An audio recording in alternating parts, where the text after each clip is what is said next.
નમસ્કાર, ભાવના પબ્લિકેશનની આ ચેનલમાં આપ તમામનું ફરી એકવાર સ્વાગત છે.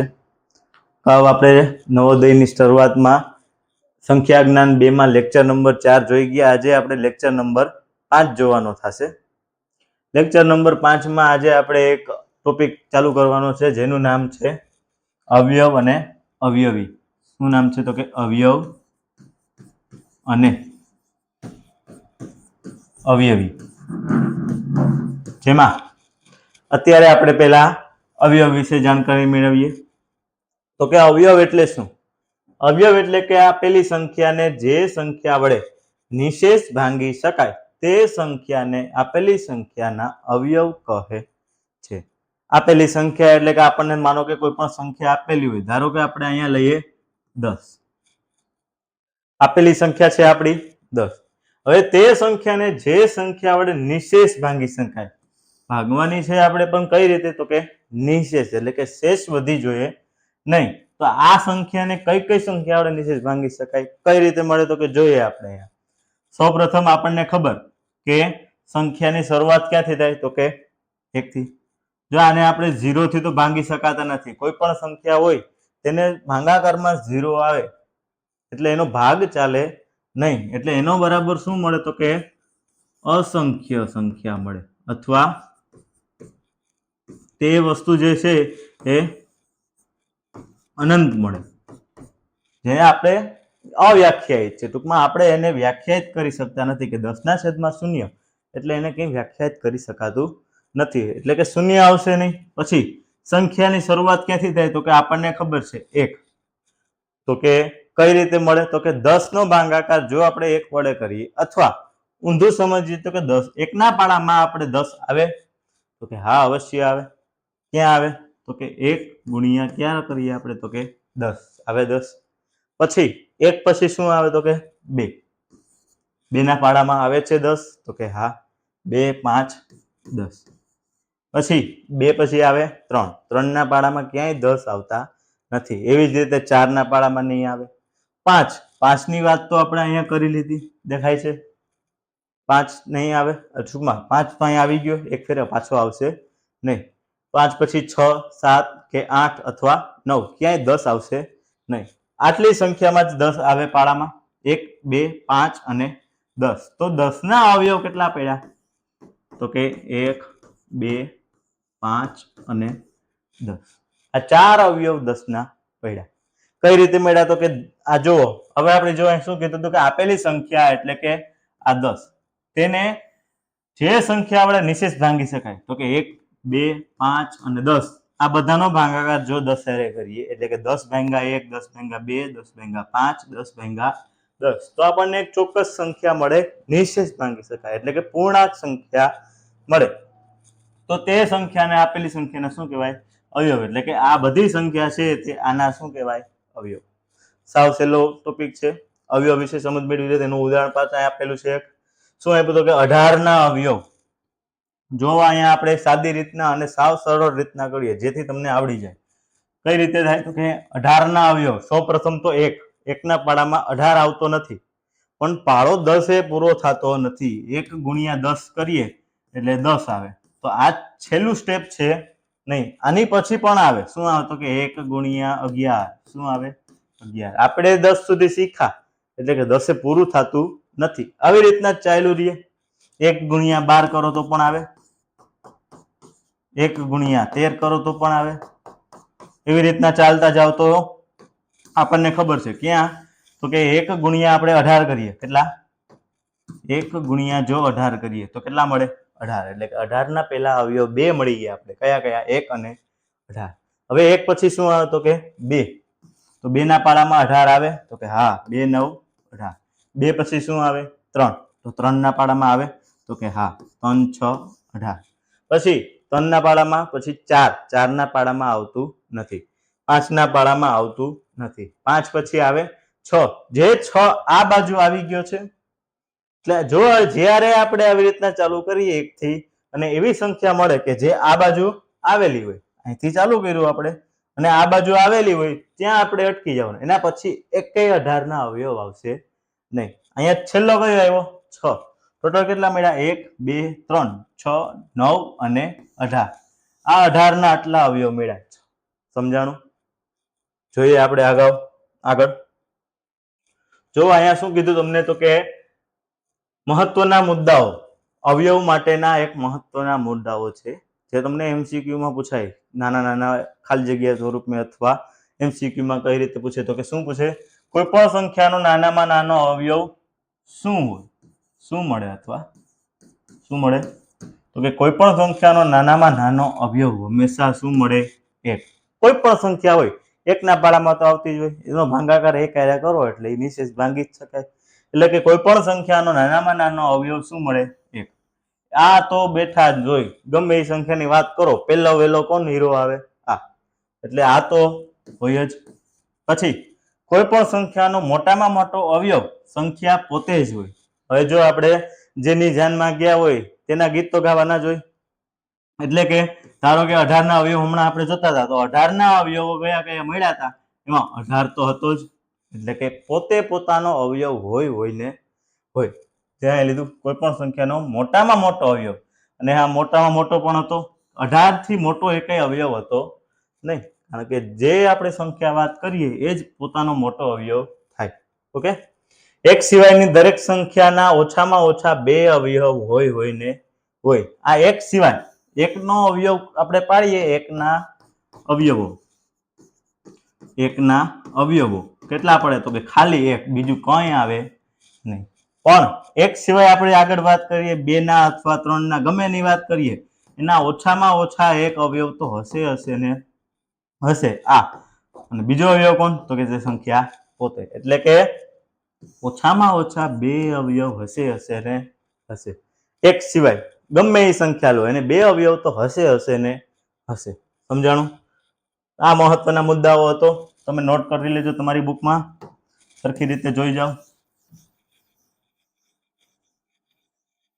નોટ કરી લેજો બુકમાં. આપણે આગળ જોઈએ. હવે જો MCQ આવ્યો તો કે 36 ના અવયવોની સંખ્યા કેટલી?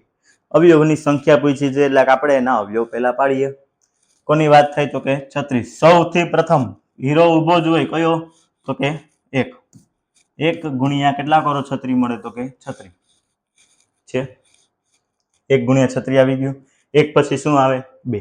2 ના પાડામાં 36, અથવા 2 નો ભાગાકાર 36 સારા કરીએ, એટલે કે 36 ભાગ્યા 2. 36 ના અડધા કેટલા આવે? 18 આવે. 18 2 36. 2 પછી શું આવે? 3. 3 નો ગુણાકાર કેટલા હારે કરે? તો કે 36 આવે. અથવા 36 ભાગ્યા આપણે 3 કરીએ એટલે શું મળે? તો કે 12. 12 તેરી 36 આપણને આવડે. 3 પછી શું આવે? 4. 4 ના પાડામાં 36 આવે જ છે. 4 નવા 36. પછી 5 ના પાડામાં 36 ક્યાંય આવશે નહીં. પછી 6 ના પાડામાં આવે, તો કે 6 36.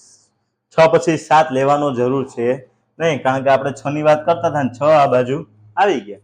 તેના પછી એક પણ અવયવ આવશે નહીં. આખું બંધ કરીને અહીંયા અટકી જવાનું. આના પછી એકેય અવયવ આવશે નહીં. જો આપણે અહીંયા ભૂલ નહીં કરી હોય તો અહીંયા એકેય અવયવ આવશે નહીં. આ ક્રમમાં લીધું, અહીંયા ખાલી 5 1 નો આવ્યો, કારણ કે 5 ના પાડામાં આવતો નથી. એટલે કે આના પછી અહીંયા 6 આવી ગયો. હવે આગળ એકેય આવશે નહીં. કેટલા અવયવ પડ્યા? 1 2 3 4 5 6 7 8 9 અને 10.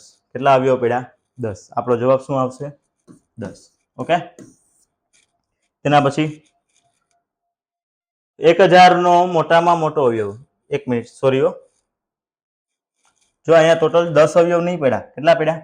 1 2 3 4 5 6 7 8. ના તો 6 અને 6 2 વાર છે, એટલે કેટલા આવશે? ખાલી એક જ વખત ગણવાનું થશે. એટલે કે આ 8 ને એક આ 9. ટોટલ જવાબ શું આવશે આપણો? 9. બરોબર. 10 નહીં, કેટલા આવશે? 9. 2 વાર હોય તેને ગણવાનો એક જ વાર, 2 વાર ગણવાના નહીં. ઓકે. એના પછી જોઈએ 1000 નો મોટામાં મોટો અવયવ શું મળે? સાવ સહેલો છે, હમણાં આપણે જોયું હતું જ. મુદ્દાઓ હતા મહત્વના, એમાં આપણે લખેલું જ હતું કે કોઈ પણ સંખ્યાનો મોટામાં મોટો અવયવ તે સંખ્યા પોતે જ હોય. એટલે કે આપણે જેની જાનમાં જાય તેના ગીત ગાવા પડે. તો 1000 નો મોટામાં મોટો અવયવ શું મળે? હંમેશા 1000. સાવ ઈઝી. 1 ગુણ્યા 1000 કરો એટલે આપણને જવાબ મળી જાય 1000. મોટામાં મોટો આ હશે. આની નીચે ઘણા આવશે. અહીંયા 2 હોય તો અહીંયા કેટલા હોય? 500. હવે આ તો ઘણા અહીંયા આવે પણ આપણે જોવાનું નથી. આ આપણી વાત થઈ પૂરી. મોટામાં મોટો પૂછ્યો એટલે સંખ્યા પોતે જ હોય. તેના પછી આગળ હવે જો પેલા અવયવ જોયું, હવે આપણે જોવાનું છે અવયવી. શું જોવાનું છે? અવયવી, અથવા એને બીજી ભાષામાં એટલે કે તમારી હિન્દી ભાષામાં શું કહે? ગુણોજોગ. નવોદયની પેપરની ભાષામાં એને શું કહેવામાં આવે? ગુણોજોગ. ગુણોજોગમાં શું હોય તો કે આપેલી સંખ્યાને 1, 2, 3 વડે ગુણતા આપેલી સંખ્યાના અવયવીઓ મળે છે. સમજાય નહીં તો આપણે ઉદાહરણ લઈને જોઈએ. ધારો કે આપણે 10 ની વાત કરીએ. આ એક સંખ્યા લીધી આપણે. શું લીધી? 10. હવે 10 ના આપણે અવયવી મેળવવાના છે. તો અહીંયા શું કીધું એની? તેનો ગુણાકાર 1, 2, 3 ડોટ ડોટ ડોટ એટલે કે અનંત સુધી ચાલ્યું રહે. આનો ગુણાકાર પેલા 1 હારે કરીએ તો આપણને પેલો અવયવી મળે. કયો મળે? 10. હવે એનો ગુણાકાર 2 હારે તો આપણને બીજો અવયવી મળશે. કયો? 20. એવી રીતના જો આપણે એનો ગુણાકાર 3 હારે કરીએ તો આપણે ત્રીજો અવયવી મળે 30. એવી રીતના જો અહીંયા કન્ટિન્યુ ચાલ્યા જ રહે. ક્યાંય અટકતું છે નહીં.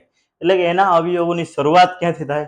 તો કે તે સંખ્યા પોતેથી જો છે. આ 10 ની વાત કરીએ, 10 ના અવયવીની વાત, શરૂઆત ક્યાંથી થઈ? તો કે તે સંખ્યા પોતે, જે સંખ્યાની વાત કરીએ તેનથી જ ચાલુ થાય. એમાં શું હતું? તો કે જે સંખ્યાની આપણે વાત કરતા હતા ત્યાં પૂરું થતું હતું. એટલે કે મોટામાં મોટો એ હતો. અહીંયા શું આવશે? તો કે નાનામાં નાનો અવયવી તે સંખ્યા પોતે. સમજાણું? જો અહીંયા ઉદાહરણ આપેલું છે 9 ના અવયવી જણાવો. 9 ના અવયવી કઈ રીતે મળે? તો કે ગુણાકાર કરતો જવાનું. 1 હારે કરો તો 1. પાળો બોલવાનો છે. 9 2 18, 9 3 27. એવી રીતના ચાલુ જ રહે.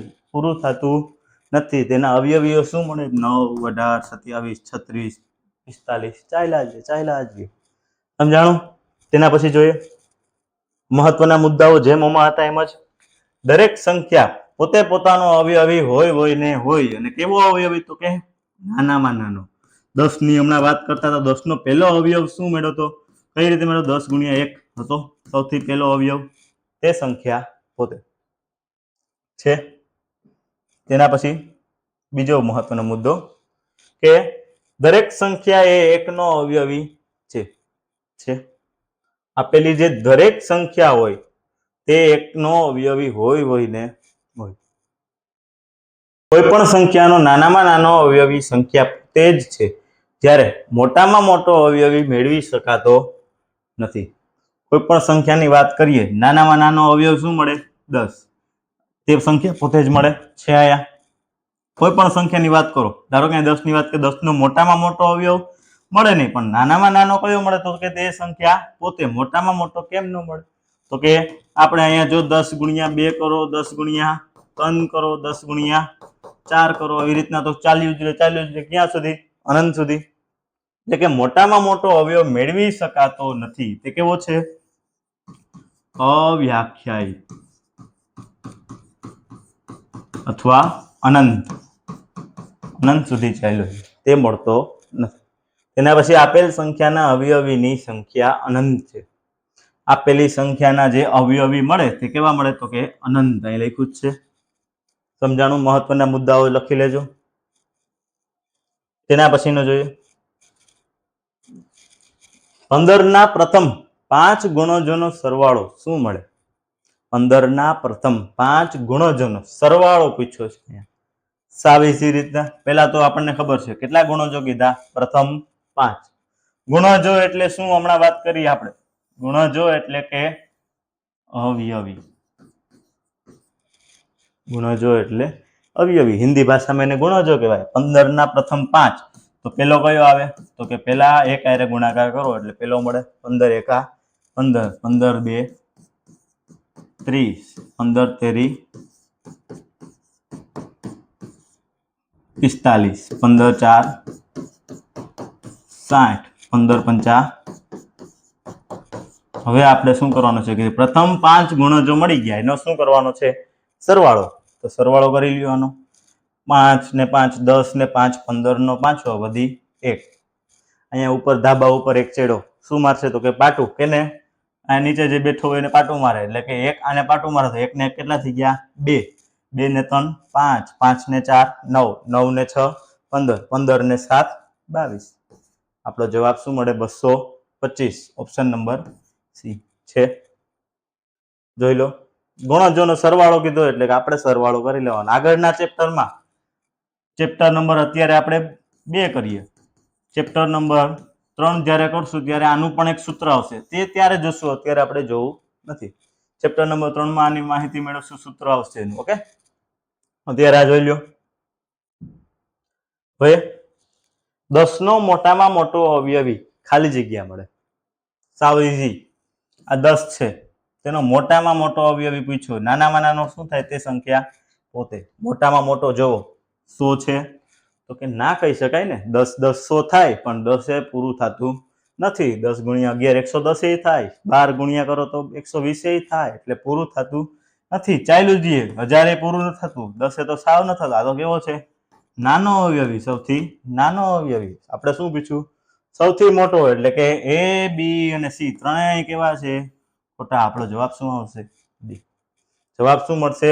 ડી. ડી માં આપણે અહીંયા લખ્યું ત્રણેય ખોટા. એની જગ્યાએ જો ત્યાં લખેલું હોય અવ્યાખ્યાયિત, શું લખ્યું હોય તો જવાબ શું મળે? અવ્યાખ્યાયિત. અથવા અનંત લખ્યું હોય, અસંખ્ય લખ્યું હોય, એટલે કે એનો મોટામાં મોટો અવયવી મળતો નથી. સમજાણું? ના પછીનો જોઈએ. 15 નો સૌથી નાનામાં નાનો અવયવી ખાલી જગ્યા મળે. ખબર જ છે આપણને, હમણાં જોયું કે કોઈ પણ સંખ્યા હોય તેનો ગુણાકાર 1 2 3 થી ચાલુ કરવાનો, ગુણ્યા 1 કરો એટલે સૌથી એનો નાનામાં નાનો અવયવી મળે. જે કયો હશે તે સંખ્યા પોતે. વારંવાર રિપીટ કરવાનું મનમાં એટલે યાદ રહી જશે. મુખ્ય મુદ્દાઓ તમને જે લખીને આપ્યા હતા એ મુદ્દા યાદ રાખી લ્યો. એટલે કે અવયવ અને અવયવી, અવયવ અને અવયવી તમને મગજમાં બેસી જશે. મુખ્ય મુદ્દાઓ વાંચી જાજો. ઓકે, જોઈ લો. આનો જવાબ શું આવશે? ડી. જો આપણે હજી એક માહિતી લઈ લઈએ. જ્યાં અત્યારે હું તમને આ દાખલા કરાવું, અત્યારે તો આપણે લિમિટેડ વિડીયો પ્રમાણે કરીએ, એટલે કે મીડિયમ મેક્સિમમ વિડીયોમાં 5 7 અથવા 9 10 જેવા દાખલાઓ થાય. વધારે મહાવરાની તમારે જો પ્રેક્ટિસ કરવી હોય, વધારે મહાવરા, અવાજ મહાવરા તમને મળશે કે જે નવોદયની પરીક્ષામાં પૂછાયેલા હોય એના જેવા પૂછાતા હોય. નવોદયની એક્ઝામમાં જે હમણાં આપણે વાત કરી કે હિન્દીમાં શબ્દો વપરાય, હિન્દીમાં શબ્દો વાપરે, તો આપણે બુકમાં નવોદયની જે પ્રેક્ટિસ બુક, તેમાં આપણે મહત્વનો એક ટોપિક હમણાં ઉમેરો છે, જે નવોદયની હિન્દી ભાષાના બધા શબ્દો, તમને પાઠમાં જે પણ શબ્દો આવતા હોય તેને સાદી ભાષામાં શું કહેવાય, તેને હિન્દી ભાષામાં એટલે કે નવોદયની ભાષામાં શું કહેવાય, તેના તમને કોઠા આપેલા છે. તે કોઠા તમે કરી જાઓ એટલે તમારું શબ્દોનું જ્ઞાન મળી જાય. તો કહેવાય હિન્દીમાં શબ્દો પૂછે તો પણ આપણને આવડી જાય. એટલે એ બુક તમારે જો જોતી હોય, નવોદયની પ્રેક્ટિસ બુક, જેમાં તમને આકૃતિ, ફકરા અને ગણિત બધું મળી જાય, તે બુક પણ તમને મળી જશે. તમને કોન્ટેક્ટ નંબર ઉપર આપેલા છે, અહીંયા પણ લખી દઉં, 74 395 95. આમાં તમે કોન્ટેક્ટ કરી શકો એટલે તમને બુક મળી જશે. આજે અહીંયા સુધી રાખી. આજનો લેક્ચર નંબર 5 અહીંયા પૂર્ણ થાય છે. ફરી પાછા આપણે નવા લેક્ચર સાથે, નવા ટોપિક સાથે મળશું કાલે. ઓકે, અહીં સુધી રાખીએ.